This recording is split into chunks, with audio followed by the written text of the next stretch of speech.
Dzire है। जी। मैं अंग्रेजी में एक आध शब्द बोल सकता हूँ। आप इच्छा जो हमारी है जी। वो भी ईश्वर की ही है, हम्म। कि ईश्वर ही सब जगह है। नहीं, इसमें देखना है, इसमें विभाग करना पड़ेगा। अभी आपको समझना होगा, एक है हमारी वासना जनित इच्छा और एक है उपासना जनित इच्छा।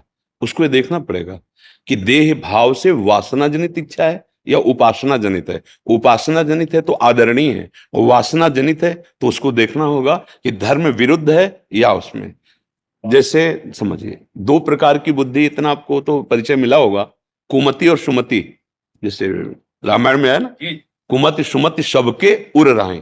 तो कुमति जनित इच्छा और सुमति जनित इच्छा, अगर कुमति जनित इच्छा है, जैसे जो अधर्माचरण करने वाले जन, प्राय कुमति जनित इच्छा होती है, उसका धन अपहरण कर लेना, उसका व्यभिचार कर लेना, उसका ये निषेध है। और जो सुमति जनित इच्छा है, शास्त्र सम्मत है, वो आदरणीय है, उसका पालन करना है। भगवान इच्छाएं प्रकट नहीं करते। आप भजन करके देखिए, इच्छाओं का समाधान होता है।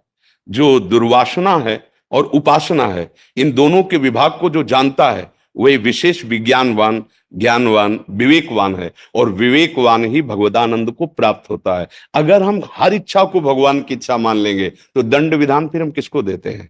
आप अधिकारी हैं। उसके अंदर भी तो भगवत इच्छा थी जो व्यभिचार किया, उसके अंदर भी तो भगवत इच्छा थी जो हिंसा की, लेकिन हम उसको कानून के अनुसार पकड़ते हैं, पीटते हैं और दंड देते हैं। क्यों? क्योंकि उसने सुमति का प्रयोग नहीं किया, केवल इच्छा पर आधारित होकर उसने कर्म किया, इसलिए दंड का अधिकारी हुआ। इसलिए पहले इच्छा को हम समझ ले कि इच्छा हमारी दुर्वासना युक्त है, कुमत से प्रेरित, या सुमति शास्त्र सम्मत है। शास्त्र सम्मत है तो बंधनीय है और उसके अनुसार हमें चलना है, तो भगवत बल मिलेगा। और अगर शास्त्र विरुद्ध है तो दंडनीय है, हमारा आत्मबल क्षीण हो जाएगा और हम अपने आप जलेंगे, उदास रहेंगे, विषाद युक्त रहेंगे। अब आगे आप बोलिए।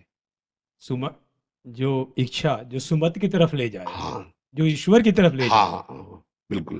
कोई भी इच्छा हाँ उसको सुमत में बदलना हाँ और जो ईश्वर की तरफ ले जाए उस मार्ग पे चलाना, हाँ वो भाव जब आने लगे, जी।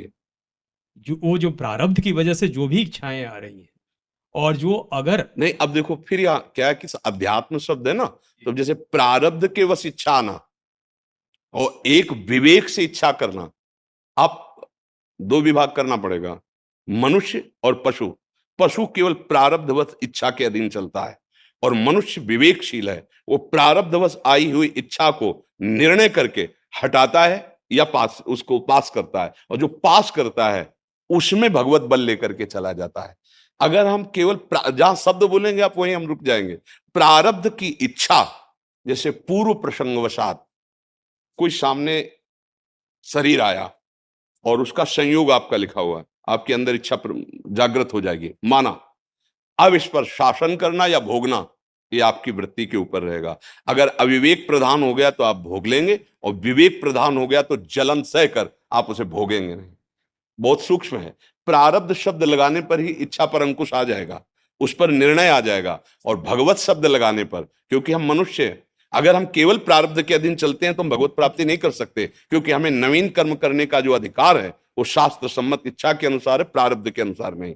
प्रारब्ध हमारे शास्त्र सम्मत इच्छा में बाधा पहुंचाने के लिए आ सकता है या सहयोग करने के लिए आ सकता है, वो हमें परास्त नहीं कर सकता या वो हमें भगवत प्राप्ति नहीं करा सकता। किसी की कुंडली में भगवत प्राप्ति नहीं लिखी होती, उसको इसी मानव देह में ऐसी साधना, ऐसी तपस्या, ऐसा संयम करना होता है जो भगवत साक्षात्कार करता है। जैसे आपने प्रभु कहा जी कि मनन से ही जी ज्ञान होगा, जी तो ज्ञान आने के लिए मनन करेंगे। जी। इच्छा आ रहा है उस पे मनन करेंगे, हाँ बिल्कुल बिल्कुल। मनन करेंगे हाँ कि किधर जा सकता है। हाँ ज्ञान तो ज्ञान प्राप्त करना पड़ता है हाँ और ईश्वर की तरफ भक्ति करनी पड़ती है। हाँ।